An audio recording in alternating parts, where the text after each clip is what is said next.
Hey everyone, Investor here. Just giving you guys a quick update into the portfolio for the week. See just over $6,700, or up $110.14 for the week, or the 1.66.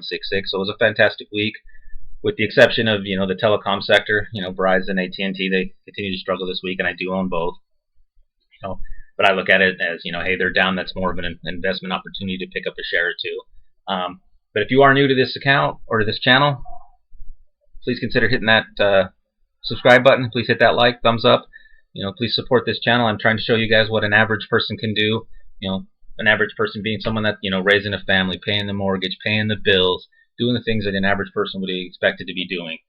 Plus trying to find the money to be able to fund their retirement by investing, opening an account such as this. So if you kind of share a lot of those same similarities as I do, please consider hitting that subscribe button, guys, and we can join on this journey together. So as far as the week is concerned, I added a couple more shares to positions I already hold, as well as I added a new position.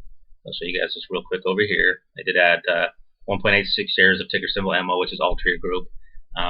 They have been down around this $45 range. To me was an acceptable buy range, so I figured I'd get into this and start adding some positions there. They do have a healthy yield that is also enticing. So, but again, guys, please do your research. Look into these things for yourself. Don't take anything that I say as any gospel or wisdom into any investment advice. This is just what's working for me, so that I can show and share it with you guys, hopefully to inspire you guys to open your own accounts and or continue your investment journey. So again, $6,700, not bad. This account was open just at the beginning of the year in January. Really started focusing on the dividends in January, so first dividend payments started rolling in February. So from February to now, it's basically where I've been receiving those payments. So we'll get more into that when we get into the spreadsheet here in just a second, but just want to show you guys the accounts so you guys can see for yourself like where I'm sitting. So every week I do try to add a little bit if I can into the account, especially every 2 weeks during when I get paid. For my normal 9 to 5 type job is when I try to add more shares that I can. If I can work the overtime, put the money in, then that's what I do. So again, dealing with the things that an average person would be dealing with, trying to grow this account. So anyway, guys, let's jump into the spreadsheet. Alright, guys, so here's the spreadsheet. Let's dive into the numbers, let you guys see what's been going on so far for the week, as well as everything that I've been working on so far this year. Again, if you are new, please hit that subscribe button. This account, I basically got going with all the dividends in January, so it's just this year that I've been focusing on, so I can show you at least what's been going on for the last 6 months, give or take. So everything you see on the left here is going to be my holdings, with the shares that I do own. We'll cover the new one here, the MO, here a little bit more in just a minute, but show you guys with all the numbers here. So red and green, the gains and the losses for the year. This does count, for the investment purposes as far as the shares and the dividends. So, right now this side right here is just going to be the actual ticker symbol itself. Where I'm at, so you can see the telecom sector, Verizon and AT&T, down significantly so far. I mean, about $75 or so. And Kraft Heinz is down about $21. Everything else, these two just dipped into the red. But again, I use these red and greens. I look at the reds as more of a buying opportunity than looking at it as things are down. It's more of a chance to get in and get more, especially you look at AT&T and Verizon with the dividend yield being as high as it is now because the shares have dipped. Good opportunity to get in. It's possible that you could be looking at dividend traps, things like that. So please do your own research. Obviously, everything that I'm showing you is just what I am doing. This isn't investment advice. Just please do your research. But I look at it as if as long as that dividend is still healthy, I'm going to get into it. It's a good company. I don't see them going anywhere. But once you factor in those dividends and you look over here, the red and green, so the red, I'm still showing that even with the dividends, I'm still going to be down a little bit on those, including Kraft Heinz. So not horrible. I mean, they're just barely in the red. I mean, AT&T is a little bit more of a struggle, but you can see, some of these other ones that I have quite made up for it. It's the bigger picture. Overall, my portfolio is doing great. So I like to keep it that way. So you see with MO, with Altria Group there, I did have the 1.86 shares. Scroll along here.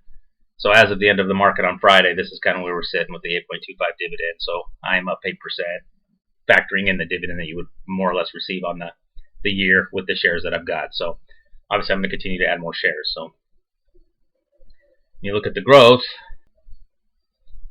Look at the growth here, the same thing. Here's shares, ticker, the company name, the share price. And I like to throw this little spark line in just to show everybody, like, for the past 365, the past year, where is this company trending? Good mix of red and greens.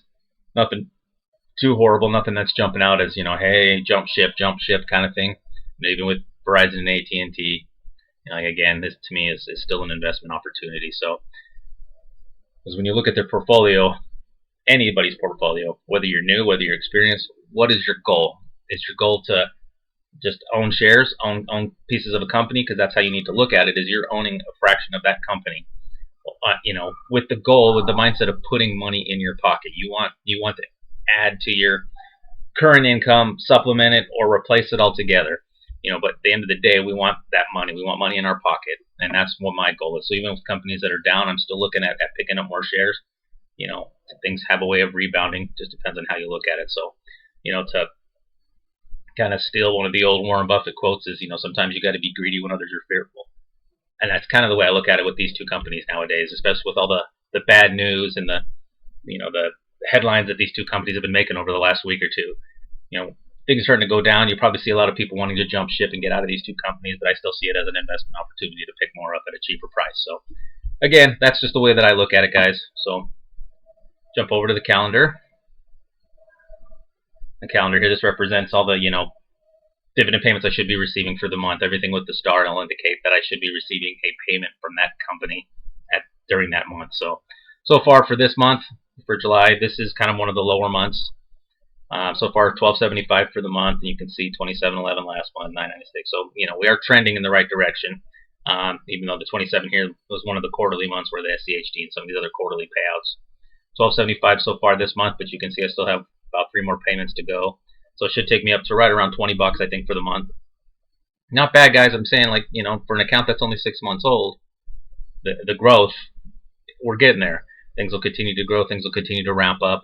You just got to keep focused, keep adding more shares, keep plugging away, and you'll start to see the fruits. You can see next month here, there's quite a bit coming through as well. So if you look down here at these bottom numbers here, I updated the projected income for the month. So about $22 is what I'm expected so far for this month. I think it's going to more around 20. I do have a couple shares of things inside of my Roth IRA. Maybe I'll get around to sharing that eventually, but that's where the 22 comes from. But you can see the months here, aside from November, where things a little bit down, but finishes really strong in December. Up and up and up. That's what we want. So $12 so far for the month. All right, $12.75. Let's jump over to the chart.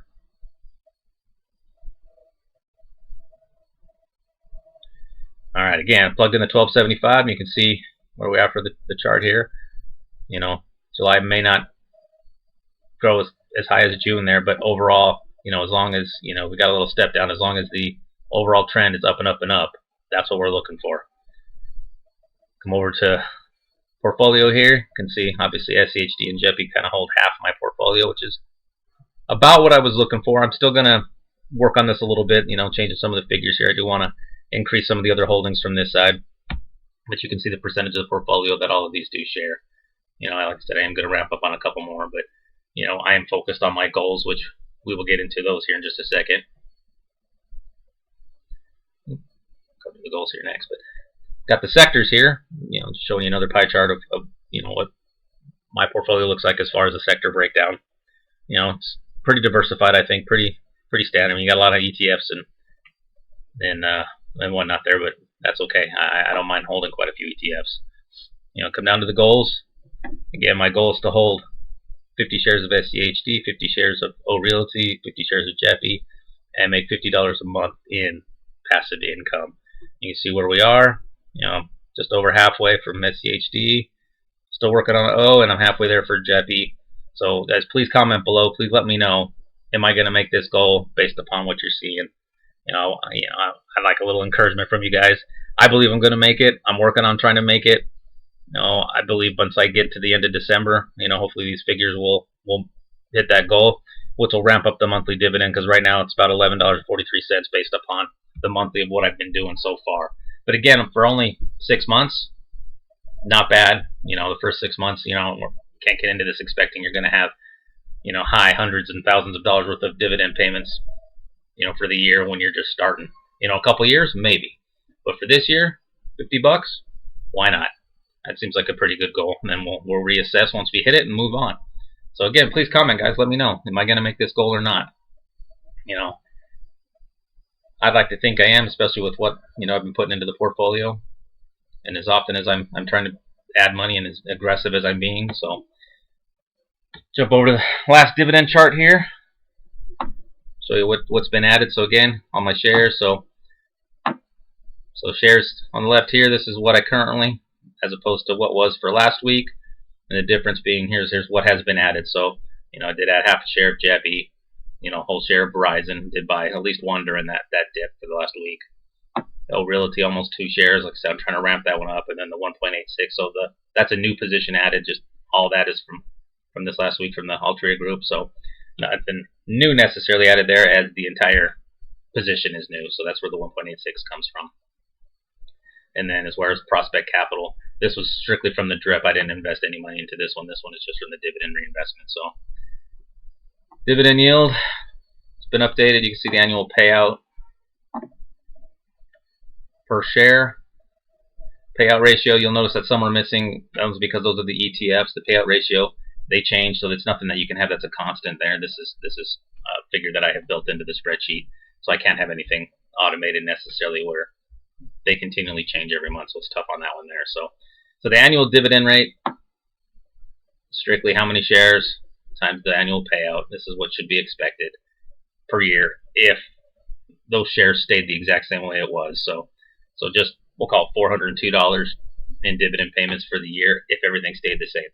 Obviously, it's going to grow. Obviously, I'm going to be putting more money in. I'm going to continue to grow the dividend reinvestment in itself. Everything that I do, I let drip right back into itself. So obviously, this number is going to go up. But 402 for the year, get kind of excited about that so far, only because I think it could double by the end of the year.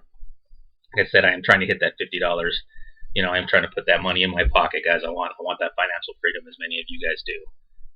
That is our overall goal. That is, or at least my goal is to, when I hit retirement, I'd like to finish my working life with my retirement that I'm going to have, as well as this to add to my retirement, so that way I don't have to stress about money, and I can just live financially free like all of us would like to. So anyway, guys, thanks for sticking with me. Please hit that like button, hit the subscribe button. Please comment below on what you think of the portfolio so far, as well as, am I going to make these goals, and any pearls of wisdom you might have as to what could help me. I'm still learning and growing as I go into this journey, and anything that you guys could provide, wisdom-wise, would be appreciated, guys. Anyway, happy investing, and we'll see you guys on the next one. Thanks. Bye-bye.